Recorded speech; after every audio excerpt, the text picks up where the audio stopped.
In this episode, Dr. Sean Horan and I came up with a few sketch ideas. I love the Dr. Sparkle Fingers. Oh, the prostate exam. The sex-positive priest. Is this like confession? The East Coast Italian guy trying to teach a consent class. That East sound Coast like Governor attitude. Cuomo. Which one did we pick? You'll find out on this episode of... It's a sketch comedy podcast show.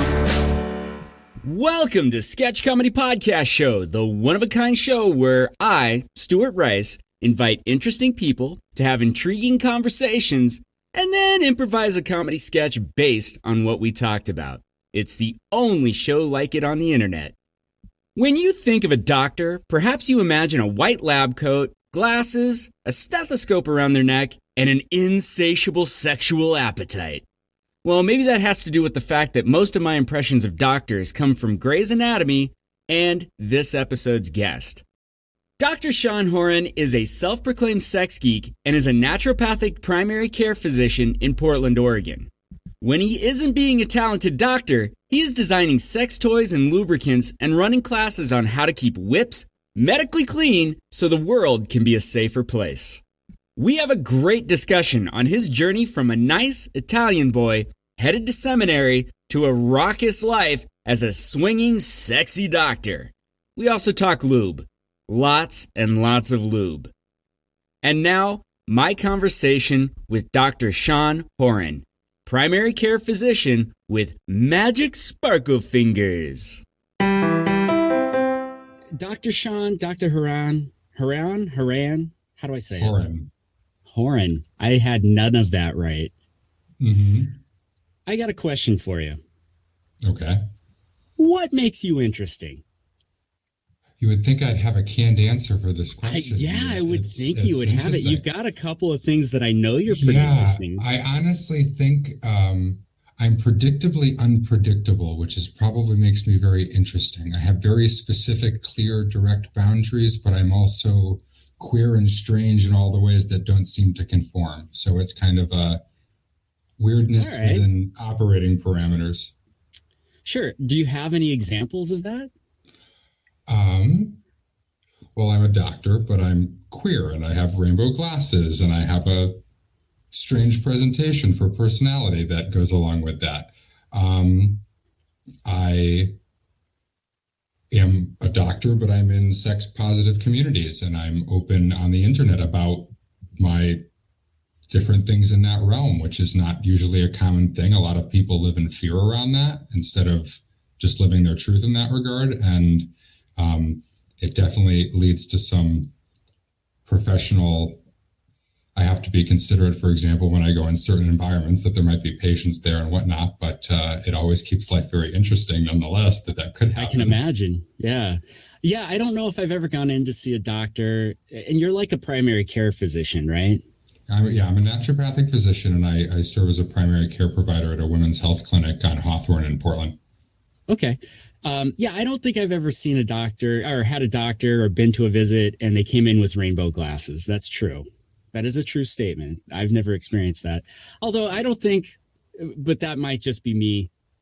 That wouldn't shock me too much, especially living where I live, and it wouldn't be too bad. But have you had a bad experience with that?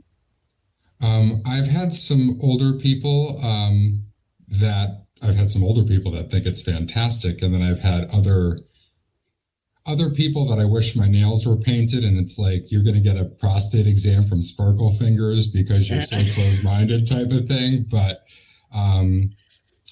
it's actually, I think, more the reason I like to, I don't have rainbow hair. I'm at least keeping my hair the way it is, but I'm wearing a mask, and I started my job the day that shelter in place went into effect last year. And most of my patients have not seen my face if they've seen me in person. None of the people that have seen me in person have seen my face. They only get to see me if we do telehealth. So I kind of have to have my glasses and speak for me and just emote for me at the same time, because it's like, hey, you're here for a pap smear. We've never met before and you can't see me emote. So, bam. Right. Yeah.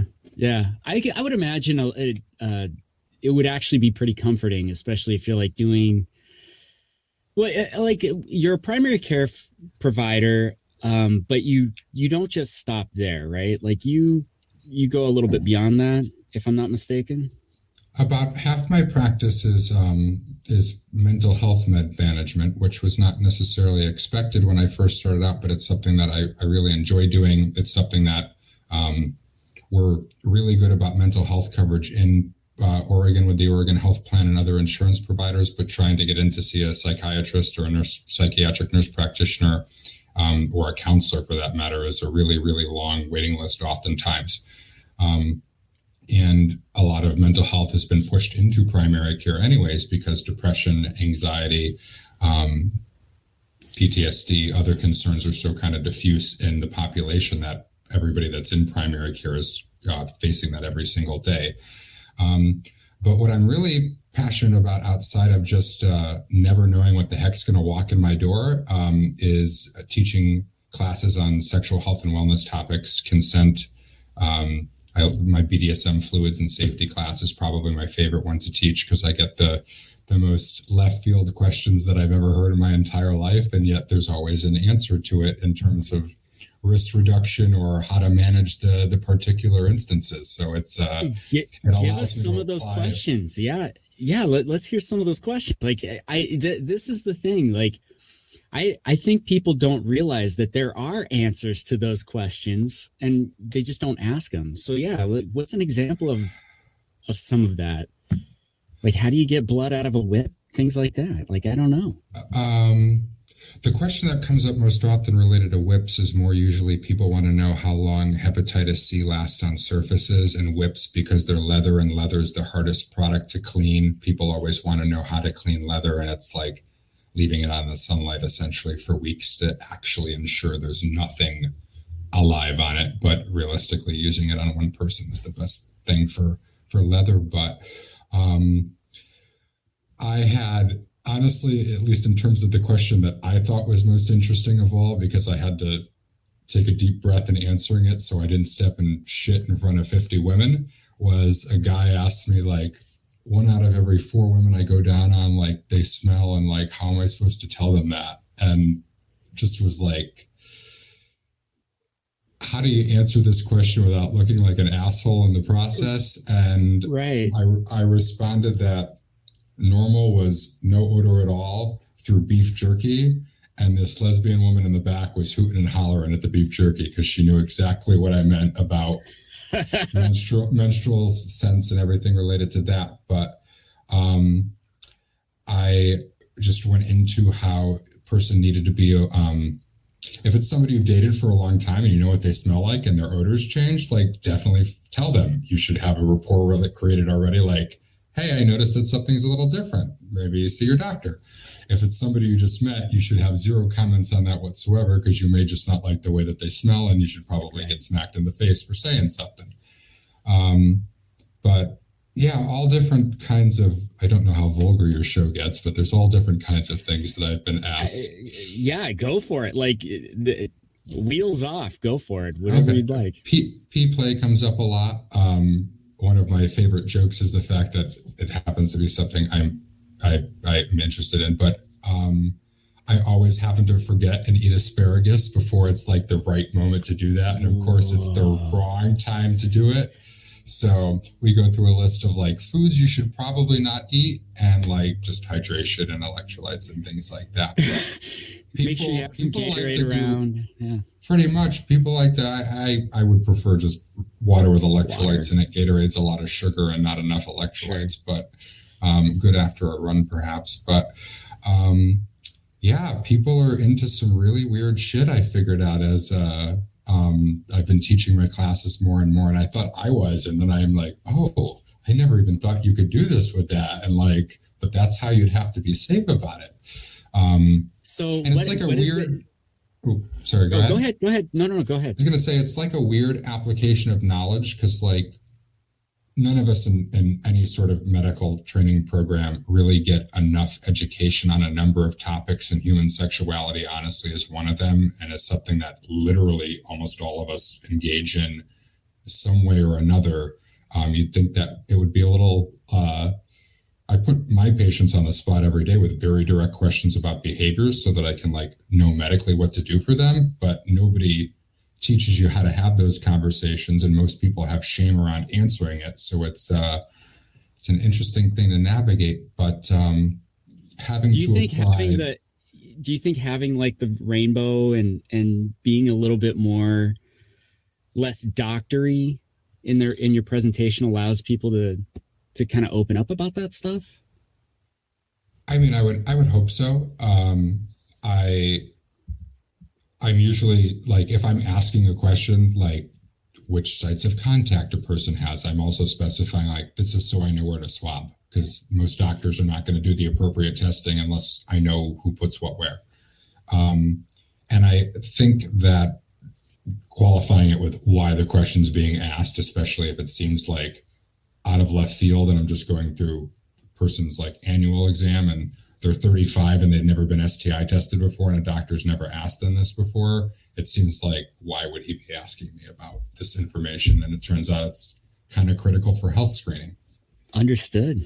And why is it that we don't, obviously I have my own opinions about this, but why do you think that is such a difficult conversation to have with our doctors? Like, that is exactly the type of thing we should be going to doctors with, is when things go awry. But I feel like that people usually head to Reddit, or, they'll look it up on Google, but instead of talking to their doctor. Go ahead. Yeah, go, please. I was going to say, I think a lot of times for people, I've been shamed at Planned Parenthood for my sexual proclivities, and that's supposed to be one of the most sex positive places to go for healthcare information. I donate to Planned Parenthood. Planned Parenthood does wonderful work. That's not to discount any of the good that they do. I've just personally had an emotionally negative experience there one time as a patient. And I feel like a lot of us have had those experiences with providers where we wanted to talk about sex or drugs, or another huge taboo for doctors is talking about suicidal thoughts. Nobody wants to talk about that. And that's exactly who you should be going to talk to about that concern. But I think a lot of people, don't feel necessarily safe in having those conversations with their provider of any kind. But my primary care doctor definitely, at least from the vibe that I've gotten, has no idea about anything in that realm of life, at least to the degree that I do. So it might, for a lot of people, be one of my partner's physicians is a very Christian woman from Texas. So like, everybody's got a different perspective in terms of how they provide their health care. And you're just waiting for marriage now, right, honey? You're just waiting for marriage. Pretty much, or don't have sex for 6 months and see if the problem goes away, when that's not a legitimate solution for anybody. But true story of suggestion said person made at one point. But yeah, I think just feeling safe and having those conversations, and having somebody that's creating that space that is safe to have those conversations in is important. And I wish it were something we were teaching, and I wish I had learned this before my healthcare training and learned this in high school, how to have these kind of human interactions with people. Right. But definitely think we should be teaching better for anybody that's going into the healthcare field specifically. Yeah, I do have a story real quick. I was getting an STI check, and it was a new doctor that I was seeing, new PCP I was seeing. And I had to fill out a survey ahead of time, and it asked me, how many partners have you had in the last 3 years? And I was like, I put down a conservative number, because I was like, I that seems like a reasonable number. When I went in to go talk with her, she was like, okay, oh my, so you've been busy. And I was like, yeah, I guess. And she goes, okay. Well, she was telling me about this drug that helps block HIV. And I was like, that's amazing. I didn't even know that was a thing. And she goes, yeah. And I was like, that's got to be really expensive. And she was like, well, it depends.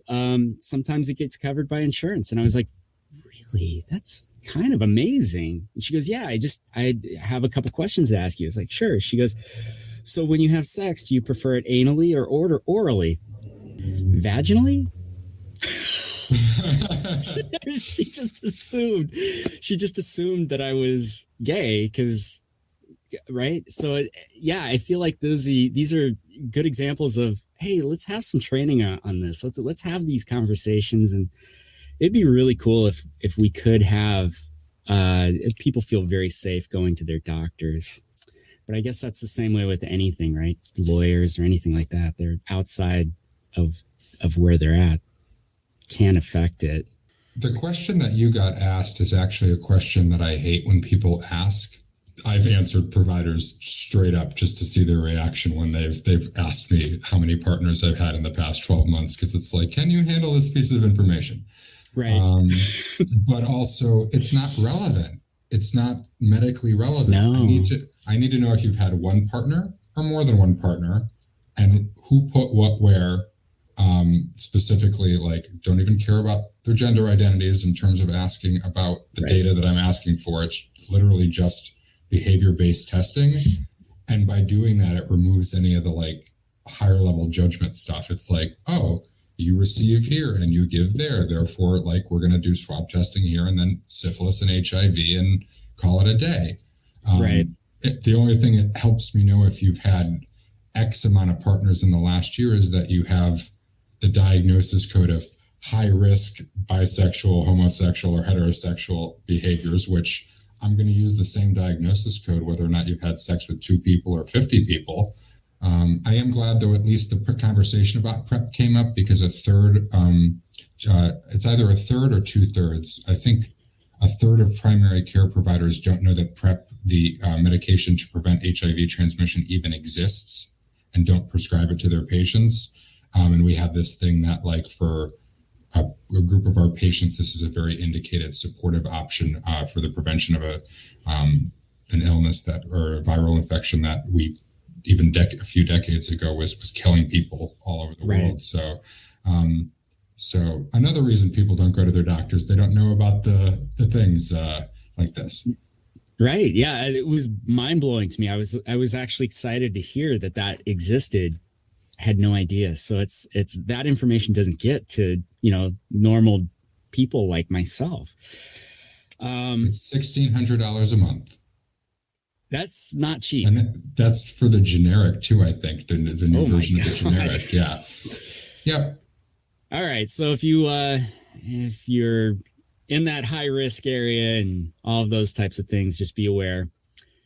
Stop smoking, use that money towards this medication. It's covered by insurance, thankfully, and there are programs nationwide for lower income individuals to access it. So it's moderately accessible, even though it's prohibitively expensive. Yeah. What is the big concern people have that shouldn't be a concern? Is there anything that's like people get really freaked out about, and it's not necessarily something that they should be freaked out about? I'm trying to think if there's like one thing that's most common in that regard. I think honestly, it's like something's been there less than 48 hours and they think that it's like severe cancer or they're dying. And it's like, I wouldn't even go to my doctor unless something was there for 7 days or more and it's not getting better at that point. Right.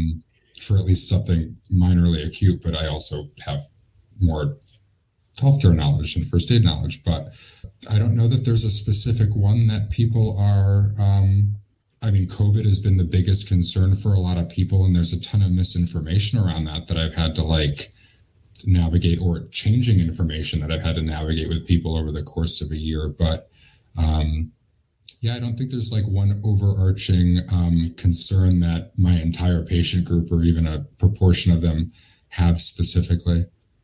Okay. All right. Before you became a doctor, was there anything else that you were interested in doing? So before I went to NUNM in Portland for naturopathic medical school, I was at Albany Medical College in New York, where I studied biomedical ethics, and my focus was on reproductive health law and health policy around that, and specifically did research about personhood amendments. But as a stepping stone further back, I have a bachelor's degree in philosophy and religious studies because I was considering being a Catholic priest for quite a long time, which is a very different realm of life that I'm in currently. But medical ethics is kind of the perfect bridge point between philosophy and religious studies, and then healthcare practice and clinical practice more recently. But yeah, I grew up in Hartford, Connecticut in an Irish and Italian Catholic family, and you either become a politician, a priest, or a police officer, and the other three of the other ones don't really apply to me or appeal to me. And I was an altar server and just very involved in church as a young kid. I was also the kid in church that was like, if God didn't create the sun till the third day, how did he count the first 2 days? Because like already like certain things didn't make sense. But yeah, I went to a Catholic college, and I honestly wasn't so much a believer at that point. I haven't really been a believer in God since my teenage years, but the concept of community service and service to the people around me was still appealing at that point. So it was like, well, I can study philosophy and different world religions in the process, and then just realized definitely not the right course for me. Also, girls in college were too much of a temptation to ever have given a vow of celibacy. Was not going to happen. Was that one of the big turning points? Was like, I'm never going to experience that? Like, was that a thing? Well, I was already experiencing it, which was problematic for different reasons, because it's a horrible sin, and the narcissist in the sky gives a shit if you touch somebody else's genitals. That's right. No, but I found myself at one point like crafting, because there are ways that Catholic priests can be married, but they're like loopholes in canon law, and I like found myself trying to figure out how can I do both. Yeah, definitely not Catholic anymore, and well, definitely culturally Catholic just because of socialization, but not a believer anymore. The Catholic nuns and priests taught me so well that I got out of the mind control system, so to speak. Definitely not so to speak. Definitely the mind control system. Well, I think we all benefit from that. So I want to go back and thank all of those priests and nuns for doing just that. Any side projects you're working on? I am working on some content for classes and trying to get those out on Zoom, because in person still not happening, and it's not the same doing things on the internet, but I would like to at least have some of my classes and some of the questions that I get asked, most commonly like primary care questions. I want to do a class just where people can click on it and be like, oh, there's the answer to my really common question already answered.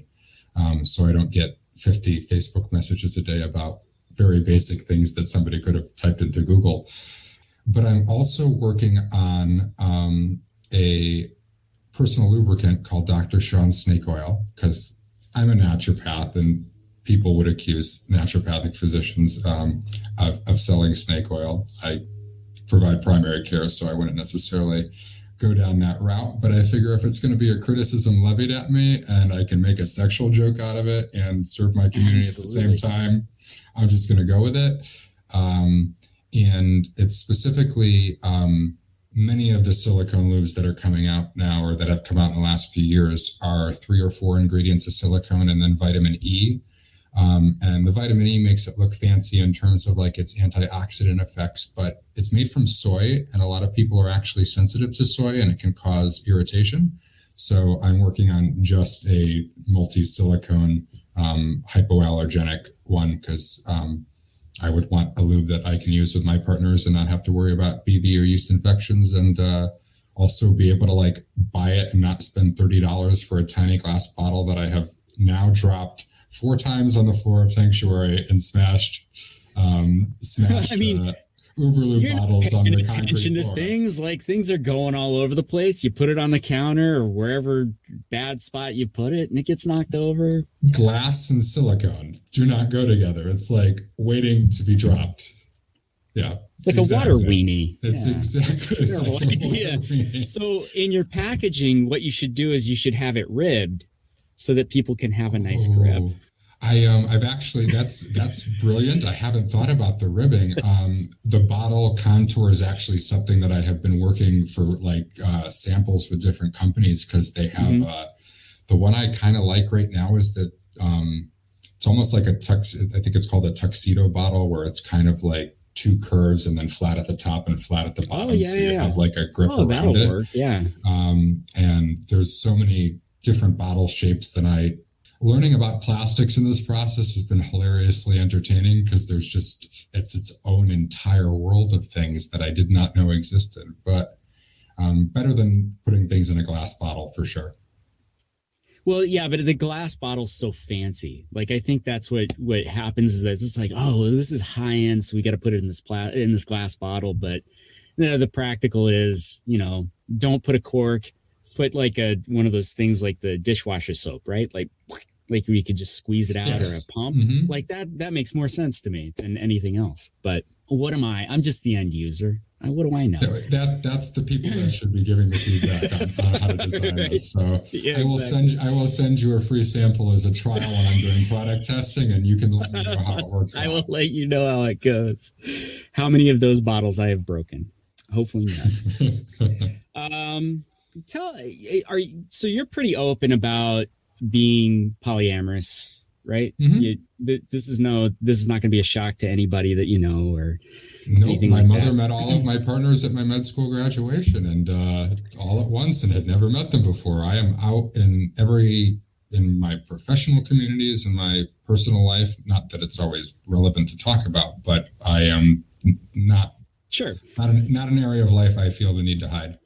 I think that's the way it should be. So, all right. So this is your Catholic mom. Yes. Correct? Yes. Yes. Got to meet how many? Also a registered Republican. Of course. But thought Trump was an asshole and did not vote for him, but still registered as a Republican. She met 7 partners, lovers, intimate friends at my med school graduation. Not all of whom were cisgendered, and some of whom were married to women, and got to learn all about different relational dynamics all at once, very quickly. And she was so goddamn impressed by like openness and communication, and how we all interacted with one another, and how it just seemed very familial, that she had nothing but praise and adulation around it. Quite frankly, it was kind of mind-blowing to her, I think, in a really positive way. She and I also watched Big Love together on HBO years and years ago, which was kind of like my first introduction at all to anything of open relationships.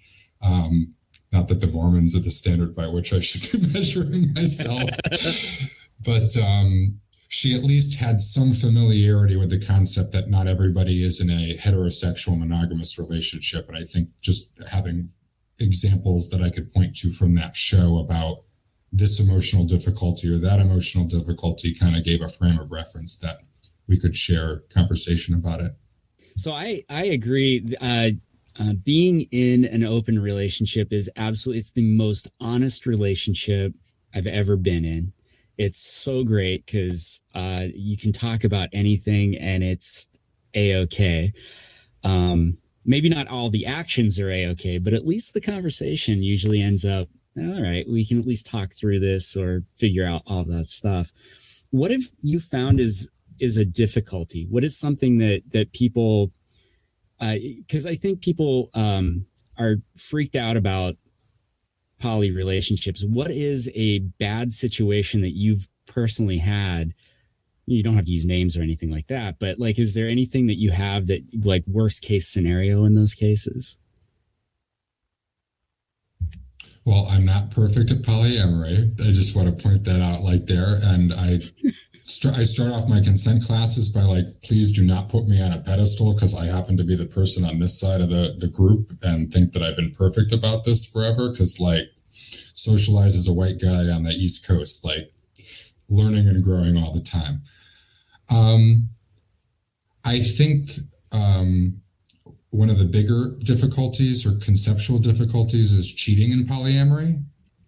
Because like, oh, you have an open relationship, you can't cheat, and you totally can. And it's just it's the violation of the open agreement that you happen to have with that person that constitutes cheating, not the fact that you're sleeping with or spending time with somebody else. Honestly, I think we all come to I have been processing a lot of this over the pandemic as my relationships have changed or ended. And just the baggage that we bring to relationships, or like expectations that have fermented since childhood about what relationships are supposed to be. But then you add multiple relational dynamics on top of it at the same time, and different emotional triggers can activate all different kinds of things. So it can be easy to either use the relationships to numb out, quite frankly, and not have to address emotional things, or they can be one of the best things for pointing out what those triggers and that package is and how to heal that and clean that.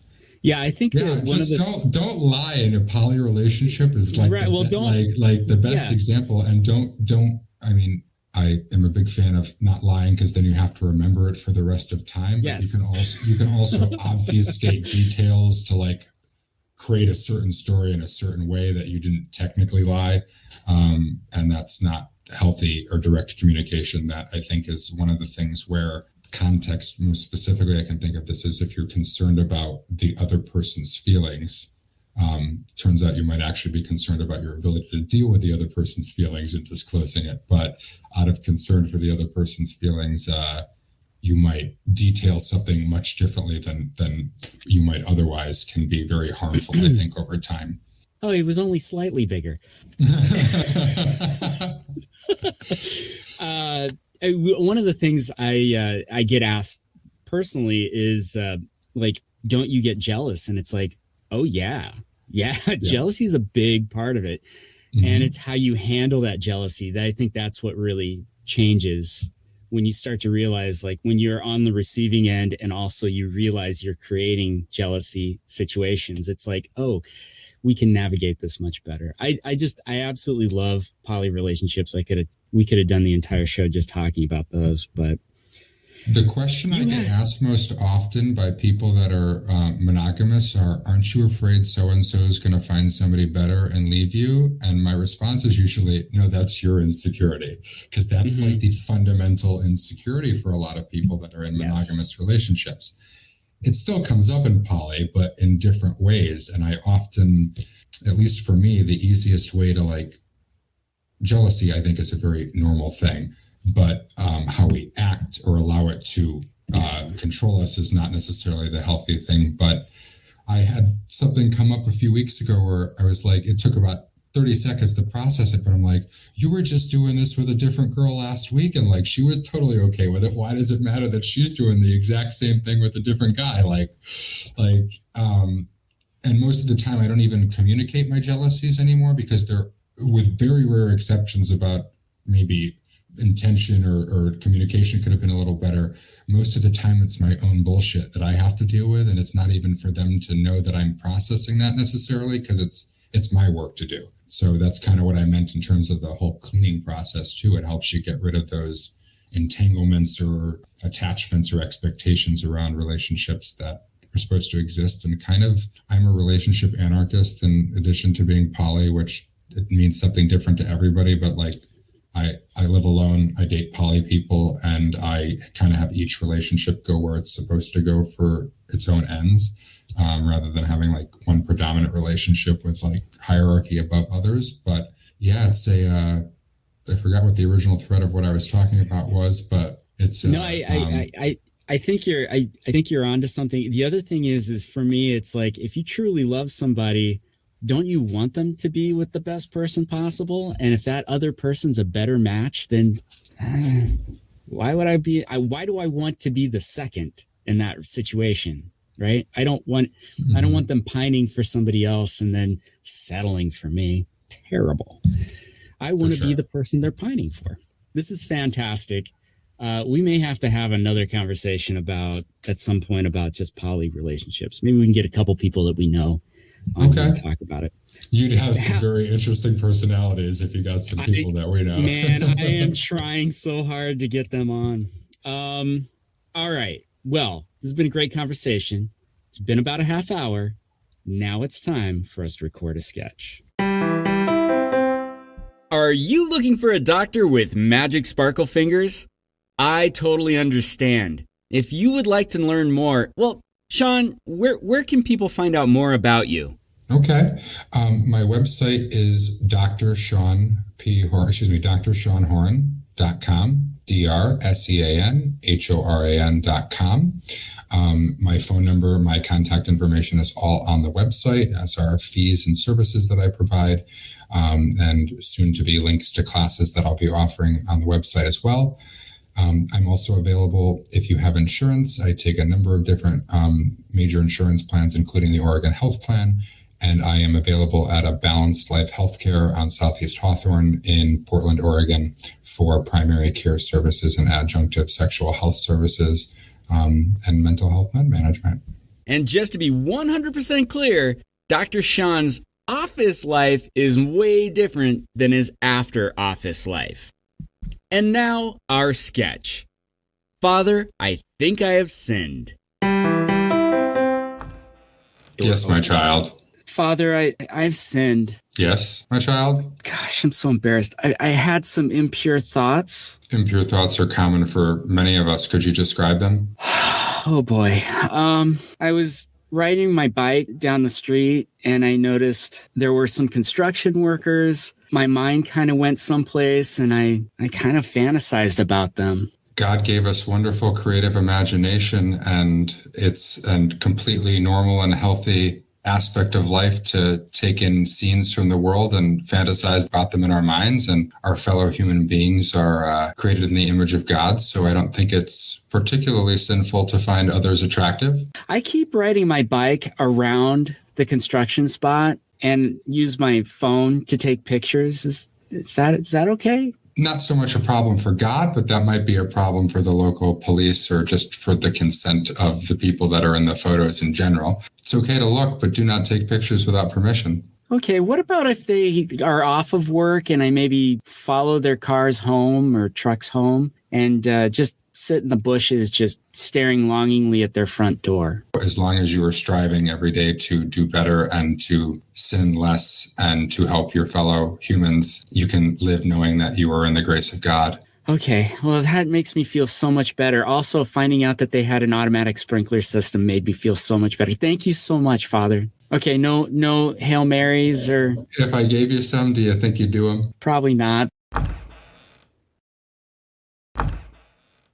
Hello? Yes. Is there anybody in... Oh, yes, sorry. My child. It's hard to see. I can't see beyond the... I guess I've sinned? In what way, my child? Well, I had premarital sex, but whatever. It was unintentional. It just kind of happened. I didn't plan it. But I ended up getting pregnant. My mom and my friends all tell me that's a bad idea. I'm considering going over to Planned Parenthood and just getting some help with that. I just kind of wanted to see what do I have to worry about? Is this going to cause me some serious detriment in my soul? This is something that I would definitely encourage you to speak to a provider at a women's health clinic about, so that you know what your options are. Abortion isn't the only option available to you. There is also adoption. The Catholic Church does consider abortion to be a grave sin. We always have the opportunity to restore our state of grace, but I would encourage you to speak to a healthcare provider about your options in this particular instance as well. So you want me to go talk to my doctor about that, my actual doctor? Mm-hmm. Yeah, because my actual doctor goes to the same church. You sure that that's a good idea? On a side note, is this Father Sean? Because he's kind of cute. I just want to make sure I'm talking to the right person.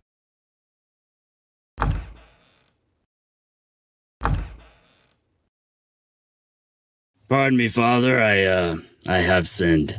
Yes, my child? Last week, I did some speeding in my car. Yes. Is there another sin that you are also concerned about today, my child? Well, I was speeding because I was driving away. Away from what? Well, I was driving away from, I needed to get out of there pretty quick. Were you in a situation of some sort? It was somebody else's house. And who was this other person? It was a familiar house. Are you trying to tell me that you were leaving a woman's house very rapidly and were speeding on the way home? That's most of it, yeah. Okay. Could you describe this situation? I'm trying to understand, but I'm lacking context. And just to be clear from the beginning, speeding itself is a civil authority is concerned. I don't think God is concerned what velocity you're going in a motor vehicle. We are into some interesting things. It's not sex necessarily. Well, the Catholic Church does say that masturbation or sexual interactions outside of the confines no of the marriage masturbating. No masturbating. Yeah. So what we do is we drink a lot of water, and then we like to, when you have to go, instead of going to the bathroom, we just end up going on each other. Yeah, I don't think that this is explicitly a sin. All right. Well, we didn't do it at this person's house. Okay, where did this occur? Actually, it happened here. My child, you have fallen far from grace.